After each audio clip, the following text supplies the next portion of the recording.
എല്ലാരും നമ്മളെ ഖബറിൽ കൊണ്ടുവച്ചിട്ട് മടങ്ങും. എല്ലാവരും തിരിഞ്ഞു പോകും, കണ്ണുനീര് തുടച്ചു കളയും. പിന്നെ കരഞ്ഞുകൊള്ളണമെന്നില്ല, പിന്നെ നമ്മളെ ഓർത്തുകൊള്ളണമെന്നില്ല. നമ്മളെ ഖബറടക്കുന്നതിൽ ഭൂരിപക്ഷം ആളുകളും പിന്നെ ഒരിക്കൽ പോലും നമ്മുടെ ഖബറിൽ വരൂല.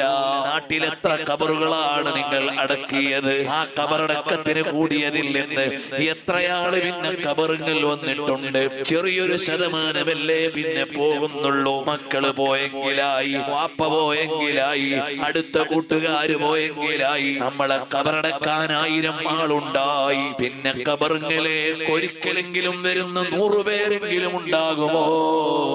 ഇല്ലല്ലോ. പിന്നെ നമ്മൾ വഹ്ശത്തിലല്ലേ, വന്യതയിലല്ലേ.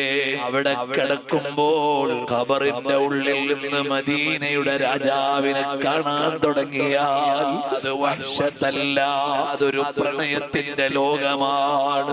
അവിടെ എത്ര കാലം കിടന്നാലും മടുപ്പില്ല. അതാണ് നൗമത്തിൽ അറൂസ്. മണവാളൻ കിടക്കും പോലെ കിടന്നോ എന്ന് പറഞ്ഞാൽ മണവാളൻ സമയം പോണതറിയില്ല, പുതിയാപ്പള നേരം പോണതറിയില്ല.